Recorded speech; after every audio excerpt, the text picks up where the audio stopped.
So, hello! Today I'm going to be talking about the camera gear that we use, and specifically sound.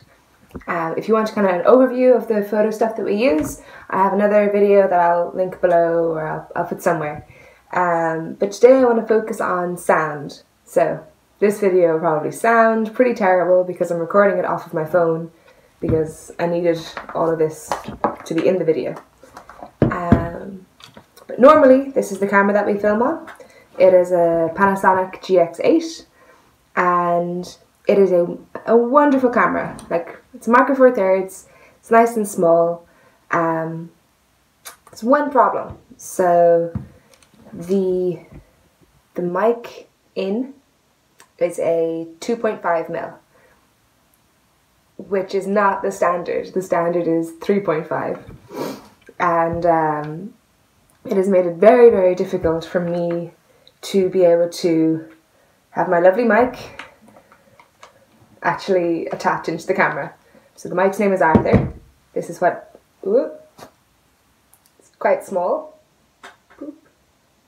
Quite small. Great windsock, and originally this is the normal cable, and this is the extra bit that I would have to add on, which is clearly way more cable than I would ever need. We then were trying to tie it up a bit. We had it kind of looped through here. We taped it into an L bracket to stop it moving. Just a huge mess of cables that I have tied up with electrical tape. Because we found that as we were walking, this connection isn't all that solid. So we get a lot of crackling in our footage, or the footage just, or in our audio, or the audio just wouldn't work altogether for large sections of video, which was very annoying. So we're like, okay, this is not an ideal solution. And you can get the same, you can get a smaller version that is like basically just this bit that plugs into the side of your camera that this bit can attach to.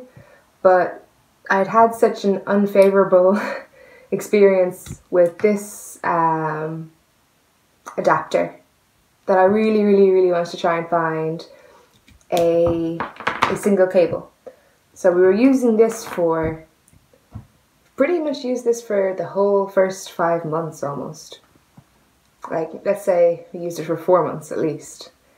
And then finally, online, in the deep recesses of Amazon searching, I found this cable.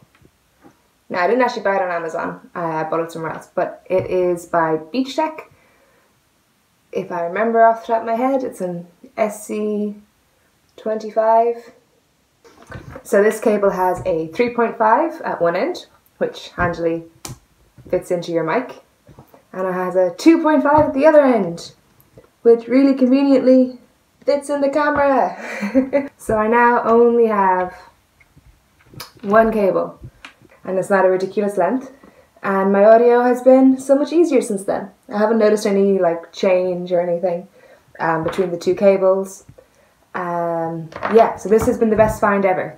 Technically they don't really ship to Ireland, but if you buy it on B&H Photo, you can click that you will handle your own import tax, and because the cable is only $11 or $12, it's below the 22 euro threshold, so you don't have to pay import tax anyway. So it goes from costing like $100 to get it here to being like $19 or something.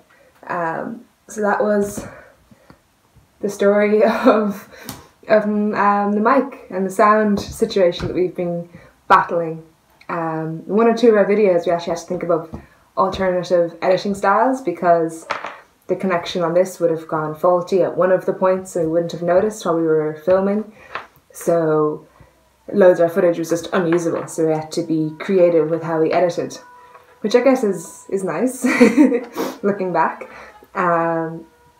But having one cable is really great, and I noticed I've watched a lot of reviews of people just talking about different kinds of adapters, and now I'm really curious why more people don't have this cable. I'm considering going out and buying like 4 or 5 just to or ordering them slowly but surely just in case anything happens to this one. I have noticed that with this camera, and I don't know if this is a normal audio thing that I just didn't know about because I don't normally shoot video, but about 0.15 to 0.18 of the seconds of the beginning of each clip you actually have to cut. Whether or not you're using the mic or using the external mic or internal mic, you still have to cut off like that 10th of a second or that 20th of a second, because there's just no audio for that little bit. That's when the mic, I guess, realizes I'm filming and it's like, oh, I need to start doing stuff too. So there's that teeny bit of like a cut that you should take out of every single clip. But that might just be a normal video thing that I just don't know about because I am normally a photo person. But otherwise I found it wonderful for filming. We typically only shoot in 1080 because 4K just runs through way too many memory cards for when you're traveling. But I think it works great, and yeah, that is how I've sorted out the external mic for this camera, and I would 100% recommend. I'll leave a link down below so other people can look at this cable. And yeah, if you have any other setups or suggestions, I'd love to know. Let me know below. Yes, if you liked this video, check out our other gear related stuff, and don't forget to like and subscribe, and we put out a new video every week. So bye.